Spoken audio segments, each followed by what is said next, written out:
Hello, everyone. Welcome back to another episode of the Inspired Lady podcast. I am beyond excited for today's episode because we have a super special guest. Sara is joining us, and she is incredible. She has so much knowledge in the wellness industry. She talks all about yoga, biohacking. We are getting into the good stuff today, and it's going to be an episode that you're going to want to take notes on so you can remember all this information because it's going to be so practical and helpful. It's going to be good. So without further ado, let's get into this episode. I'm so excited. Sara, could you just introduce yourself and tell us a little bit about you? Sure. Yeah, my mouth hurts from smiling because I'm so excited myself. I love it. I do like just the title, being an inspired lady, like goals. So anyway, I'm Sara, and I created Sara Nicole Yoga, which is more than yoga. It's like a brand of mindfulness and wellness, and my journey's been a very windy one, but I wouldn't change a thing because it landed me where I am today, which is a posture of confidence in all of these tools that God has placed in my path. So, I told Bella before our interview, like I could talk for hours about all of my little passions, and I really think that they are applicable for so many ladies, like so many things that you can do just to change your entire outlook on life, which can ultimately change your life. Oh my gosh, I love that so much. So I don't know if you're prepared for this, but the way we open every single Inspired Lady episode is what we're drinking. So I'm drinking, oh good, you are ready. I love it. Okay, I'm just drinking a plain almond milk latte today, nothing fancy. I needed a little boost. It's still dark out here in Texas at like 8 a.m. So I was like, yeah, we need the coffee. Okay, what are you drinking? That does not sound like plain and simple. That sounds wonderful. I'm similar. It's I love it. Coconut milk, and it's my King coffee, which is this mushroom infused coffee. And I am very sensitive to caffeine. So usually I was a decaf gal until I stumbled upon this brand like a year and a half ago. And the mushrooms in the coffee modulate the caffeine. So I can drink the coffee and not be like wired like I normally am. Wow. So it's really good for that is so awesome. Yeah. That is so cool. Oh my gosh. And you just happened to find that randomly? I hired a health coach when I was pregnant, and I wanted to like prepare my postpartum journey to be really smooth. And she happened to be like a distributor for this company that does the mushroom coffee. And she sent me some samples, and I was shocked because for someone who loves coffee but can't drink it, I was able to drink it and not feel the jitters. And that was like the first time in my life that I got a little bit of a boost of natural energy without bouncing off the walls. And oh my gosh, we're like, because of the coffee, like I no longer have menstrual cramps. What? Oh my goodness. I'm like crampless, which is mind blowing because how long have I had a period? You know, like, I don't know, 15 years of a period with terrible, like debilitating cramps. And now I don't have them anymore because of my coffee. Oh my gosh. We are literally like 30 seconds in and I'm already mind blown. So excited. This is so awesome. Okay, well, there you go. There's your first tip, guys. Maybe switch over to, what did you call it? One more time. King coffee. Okay, perfect. Well, there's your first tip. Okay, so perfect. Okay, well, we'll get into that later too. So let's just talk basic wellness. I mean, how did you get passionate about this? Where did this come from? So it started, it's such a long story, but I'm going to pick like the bullet points. So when I was a preteen, I was diagnosed with bipolar disorder and insomnia. I had severe anxiety and night terrors. And so I was heavily medicated for, it felt like my whole life, but it was really just 10 years. So when I was 11, I got on all this medication. And because of that medication, I have a lot of blank spots, things that I don't remember. I felt like I was a zombie for a lot of my life. I made a lot of really poor choices in college. And I tried to take my life, which led me to dropping out of college, checking into a mental institution. And when I got home from that, I think I was about 20 at the time, I moved back in with my parents and was literally at my rock bottom and looked at my life and said, I don't want to be this way. I don't want to rely on medication. And so I took a serious look at all of the things I was doing, and I started implementing these tools. Little simple things like reading my Bible more, meditating, checking in with my caffeine levels, the amount of alcohol I was consuming, which ultimately led me to today, 4 months sober. And all of these things kind of like I opened my eyes to all these things I was doing that was keeping me sick. And I got a doctor's permission to get off medication at, I think I was about 22 years old, 21, 22.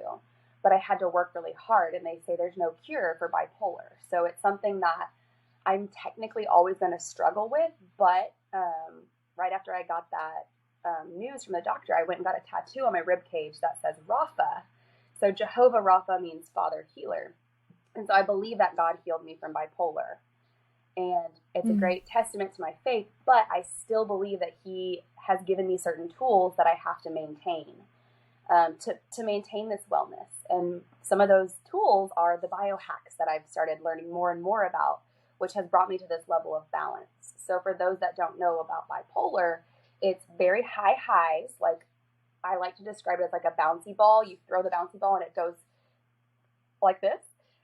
Yeah, all over. Very hyper, like, you can probably hear it now. I talk very fast, very high highs, but then very low lows where I'm like down in the dumps. I can't get up. Nothing makes me happy. But that was old Sarah.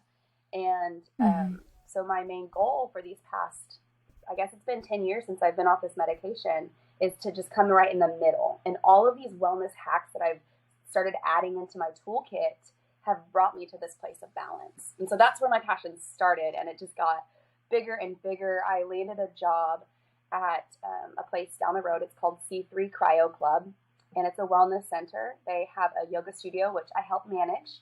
And so that's where I teach my yoga classes, but I also work on the other side, which is cryotherapy, sauna therapy. We have a water service, which I also sell water machines. So it just kind of like opened up all these things. Oh my gosh, that is incredible. And your story is just so powerful. And to see the way that God has just taken something that might have felt so broken and just painful. And look at you now. Now you're helping other people just find their own wellness niche and really be able to step into the way that they were meant to live and the being that they were created to be. I love that so much. Okay, so then I want tangible steps all the time. So what are a few tangible things that we can take away from this and really step into a season of focusing on wellness, especially for people who feel like they have no idea where to start? It's overwhelming. There's so much information. Yeah, I literally had a girl from my Bible study text me last night. She's like, so are you interested in like helping me get healthy? And I was like, oh, 100%. And I started thinking, like, this isn't the first time someone's asked me a question like what you asked and what she asked. And so I started thinking, like, what if there was just 3 basic steps? So, and because of all the things that I do, like, it can get overwhelming. I mean, I've dropped thousands of dollars on my health, and I think every penny was worth it. But that's not realistic for everyone. Like, I was willing to sacrifice getting my nails done, getting my hair done. I wear used clothing. I do not spend money on anything other than my family and my faith and my health, because those are my top 3 priorities. So the first step is writing down your goals or your priorities, which I did that. I picked 3 things that I was really focused on, my goals, and then I made my time and my finances reflect that. So start by picking 3 things that you want to prioritize, your goals. That's step 1. Step 2 would be just to be mindful, and mindfulness is another certification I have. I'm a mindfulness coach. Being mindful really just is being aware. What are you putting in your mouth?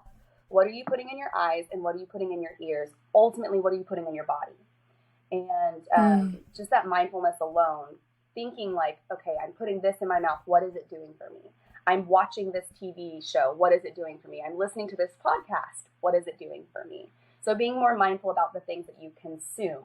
And that doesn't just mean your diet, even though that's very important. So that's number 2.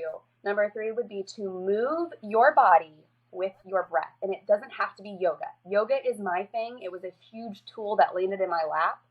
But even just like, think about when you wake up in the morning, you do one of these like little stretches. If you were to stand up and breathe in as you reach up and then breathe out as you like fold into a little ball. So just literally moving your body, going on walks. I've got a little rebounder over here. It's like a little trampoline.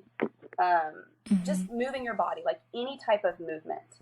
And if you can pair that movement with breath, it doubles the effects. So the 3 steps were goals, mindfulness, and movement. That's so awesome. So for the goals Hmm. section, can you break that Yeah. part down a little bit more? What should these goals look like? Are we talking about a weight number or Oh, what I'm is that? so What is that? anti what the scale says. Like, please throw your scales Mm-hmm. away. It doesn't mean anything. It's how you feel. Like, I talk Yes. about these girls who post their transformation pics, and I'm like, I don't care what you look like before. I don't care what you look like now. Are you happy? So with, I mean, I Mm-hmm. get it. Like being overweight, I have been there, and it sucks. I know it takes a toll on your mental health, but that's not um, like God sees so much more than that number on the scale.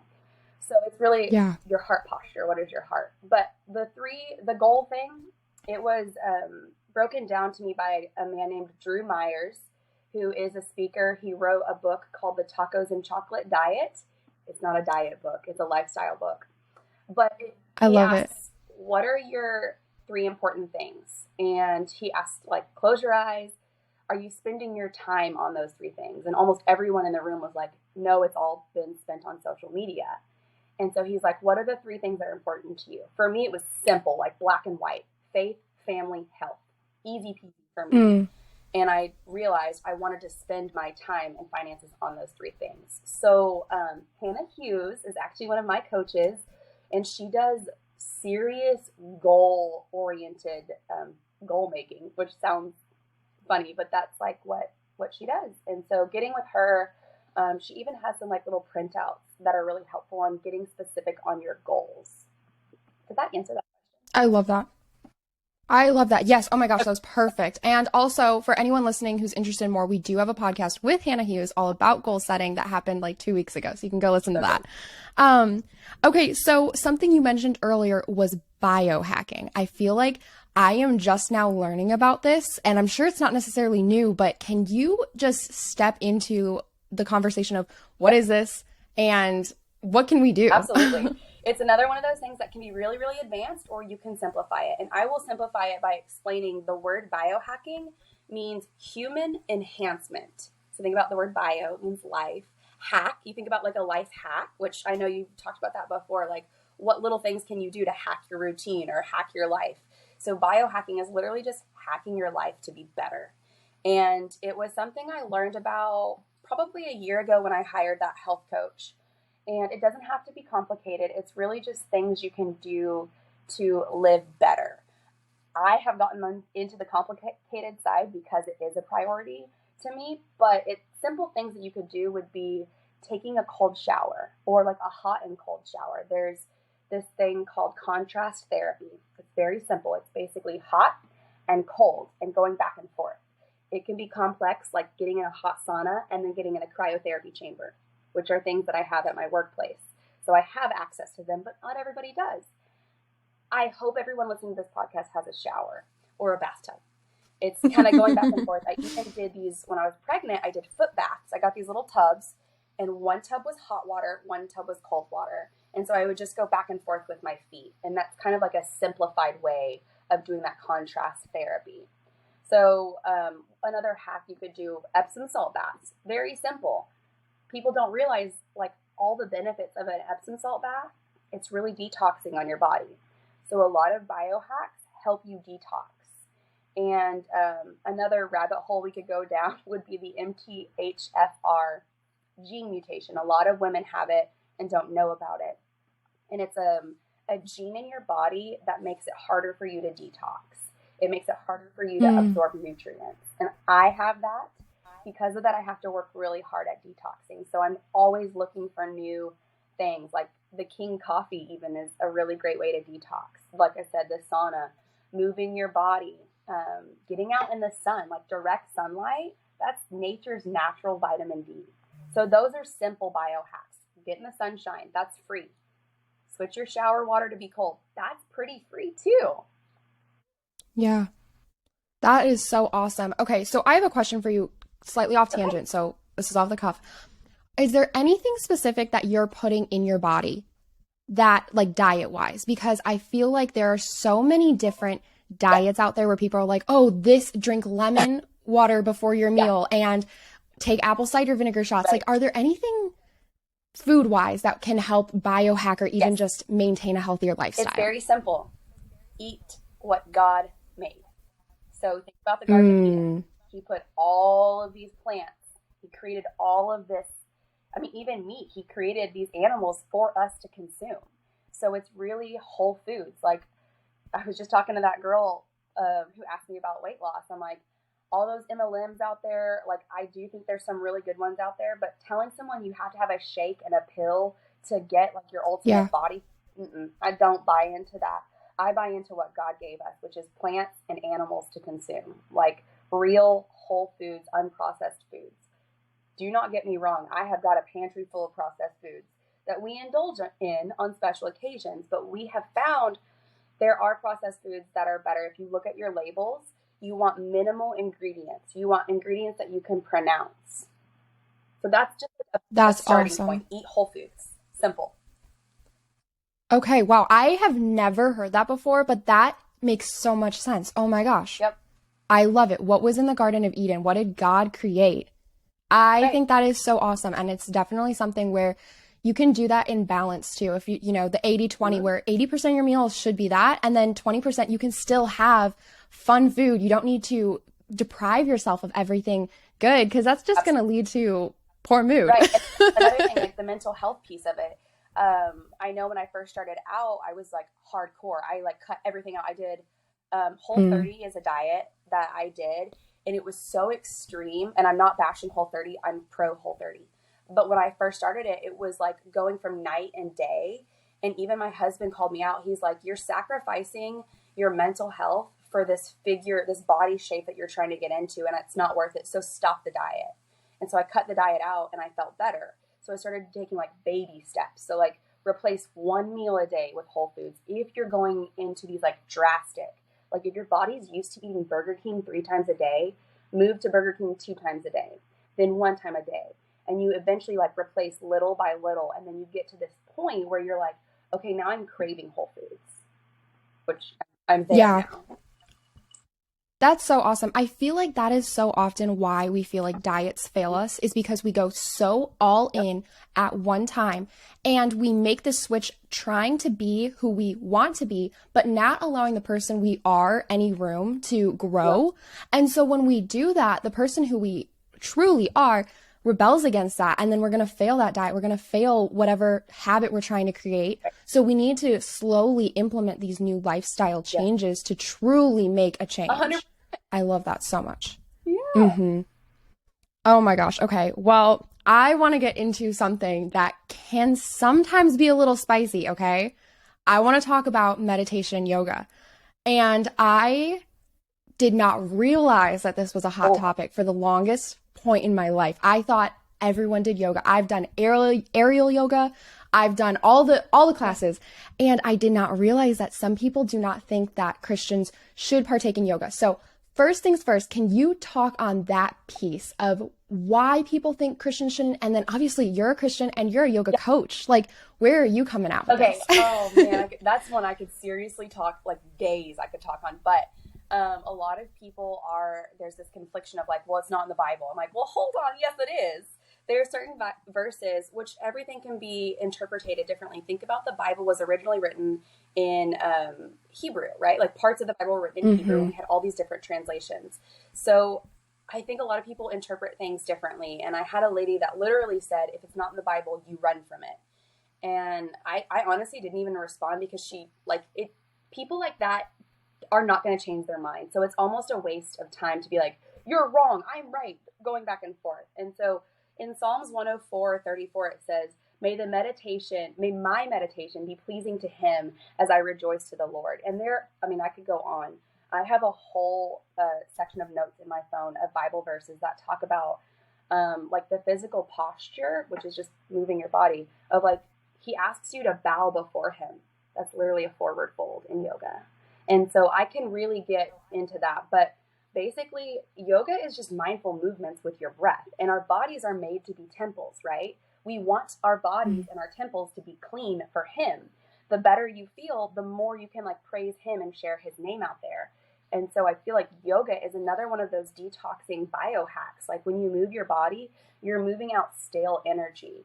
And then like one thing that's very foreign is chakras, which are literally just little points in your body. There's 7 of them all along your body. God created us that way. Like he formed us in a specific intention, and we are made with these things in our bodies.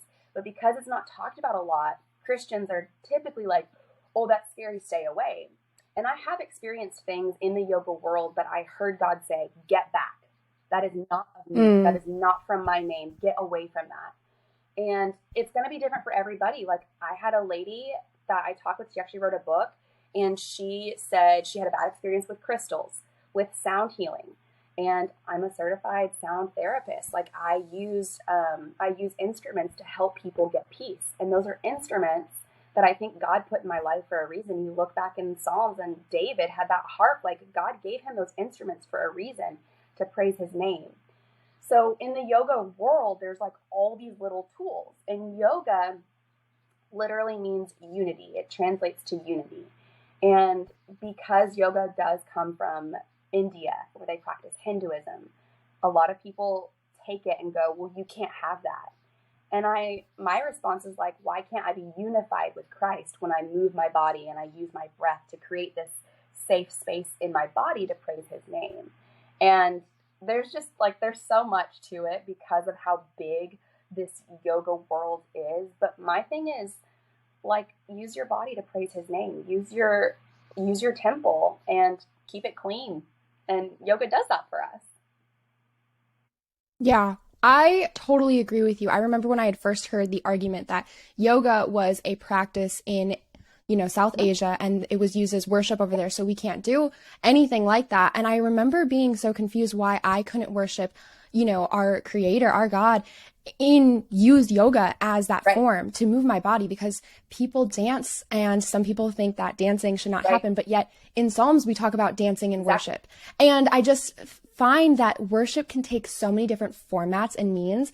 We shouldn't limit it out of fear that we're doing something wrong when God created, like you said, our bodies. And he literally says, bow, and we can bow. And that's a yoga pose. I love that so much, that just conformity of it all. It all goes together, and it doesn't need to be so spliced apart and so ridiculed. Yeah. And I mean, I do teach secular yoga classes where anyone can come in and they're welcome. I'll say little things like an example that I use a lot when I teach my secular classes is I'll get them in pigeon pose, which is where your knee is up and you're like laying flat down. It's a great hip opener, which we store emotions in our hips, and God doesn't want us to hold on to stale emotions. So when we get into that hip opener, something I'll say when I'm teaching is, in my personal practice, so not pushing my agenda on anyone, in my personal practice when I'm in this pose, I flip my palms up as a symbol of saying, God, I surrender my emotions to you right now. Help me release the stale emotions that are hanging out in my hips. And so I give suggestions of what I do in my personal practice with my faith, but I would never force that on anyone. So everyone is welcome in my classes. I may mention Jesus because that's what works for me. And my goal as a coach is to share the tools that have worked in my healing journey so that I can help other people. Yeah, and I love that so much. I remember I was doing a Christian yoga back in Georgia, and the class was all together, and I don't even know what pose we were doing. And she was just like, do you feel your body right now begin to shake? She goes, thank the Lord that you have a body that can move like this. Yep. This is empowering, and this is a chance for you to worship the creator who created your body. And I feel like it's so good because it's so much about like, you're not just on the treadmill running, trying to get past something. Yoga is so focused on the mindfulness of it all. And God says to love him with all of our minds. Exactly. You know what I mean? Like not just pieces, all of it. And I love that so much. Okay, so now let's get into, what does yoga do for the body? Why do you love it so much? What are the benefits? Okay, so there's all different styles of yoga. And to me, the core of it is some sort of release. Like there's restorative yoga, which is where you're basically laying down with like a pillow in a pose, but you're not exerting a lot of energy, but your body is still releasing stagnant energy. There's power yoga, which is my favorite because it's like an exercise. All yoga comes back to mindful movements with breath. And when you move your body, or when you hold a stretch even, and you're breathing, you're able to release that stagnant energy. And the energy is another one of those words that people are like, hold on, what are you talking about? But God created us with energy inside of our body. And especially with the mental health, like you can store energy in your body and it can get stuck in physical, like the fascia in your body, which is the stuff that's like in between your muscles and your bones. It actually holds on to trauma and emotions.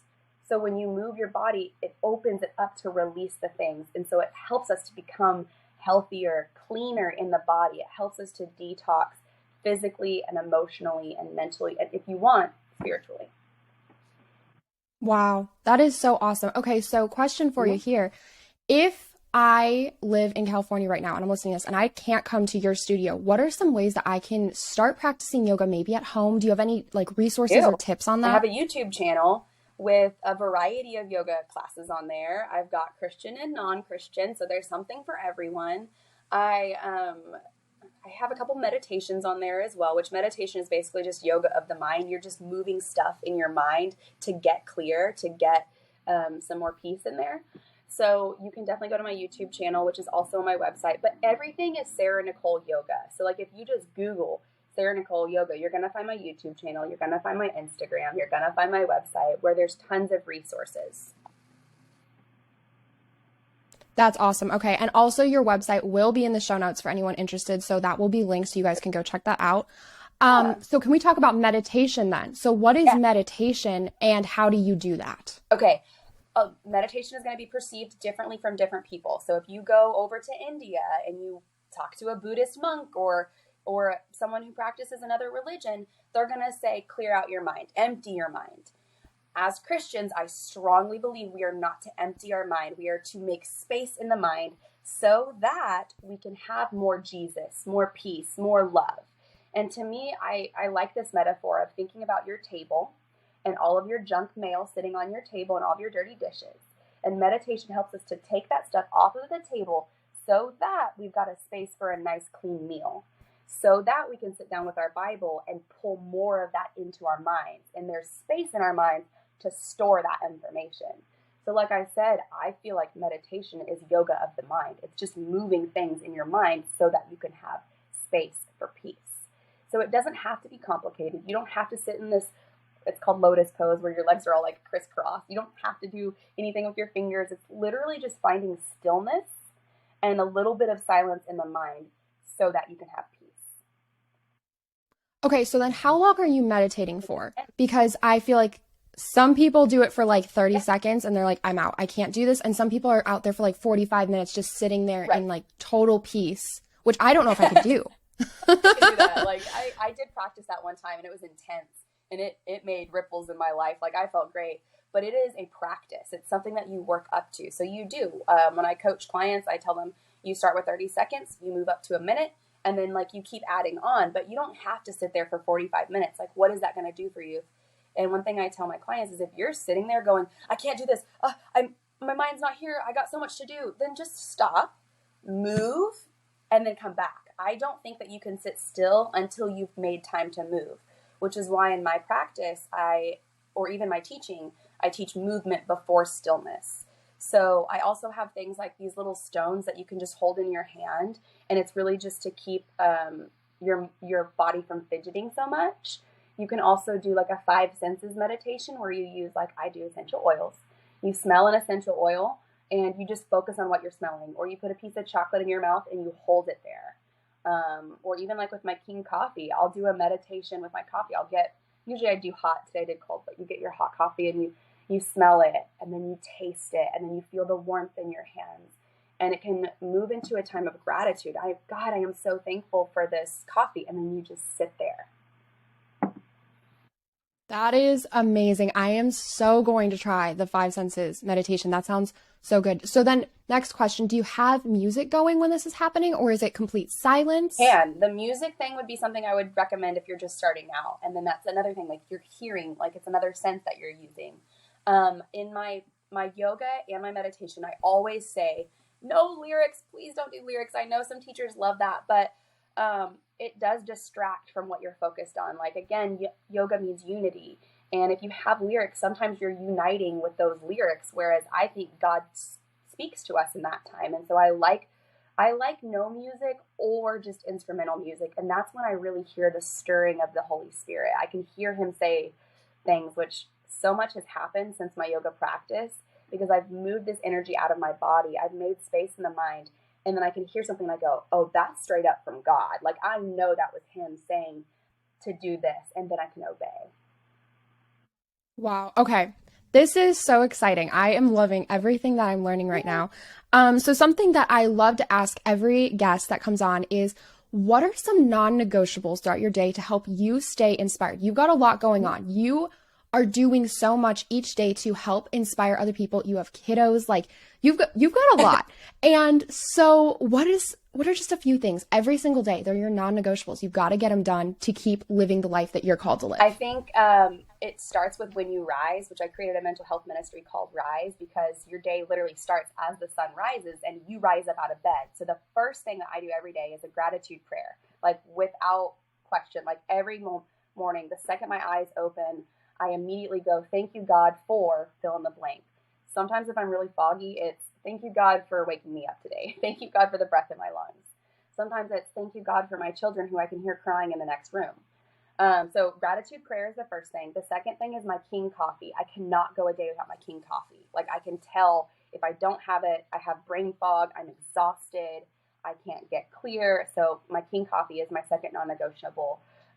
Some sort of mindful movement with breath, whether that's yoga or sometimes it's dance. Like I love dancing to worship music. And of course, breathing while you're doing that, focusing on breathing in and breathing out. And then the last thing is a positive affirmation that takes me through my whole day. Anytime I feel stuck, I come back to whatever my positive affirmation is. Like today, it's I am focused. So anytime I feel stuck, I'm like, nope, I'm focused. I'm getting through this. So positive affirmation. I love Yeah, that. that's it. Those are so good. I love those non-negotiables. Thank you so much. All right. Well, tell us all. I know I already said the website is going to be Yep. linked in the show notes, but where else? You said Sara Yep. Nicole I've Yoga got YouTube, across the board. Instagram, I've got a Facebook, and then I've got a page called Rise, which is where we talk about mental health. But really my website's going to be the go-to because everything is linked there. I have a mindfulness shop where we like all of this stuff, like the King coffee and the water. And that's on my website, Sara Nicole Yoga TX. Perfect. Okay. Well, thank you so much for coming on and talking to us. I cannot believe how much I learned. And I know everyone is going to freak out when they hear this because this has been so helpful. We're definitely going to have you on again to talk about all the things that we didn't talk about already. So I got more questions. Thank you so much for coming on. And I hope you all have an inspired rest of your week.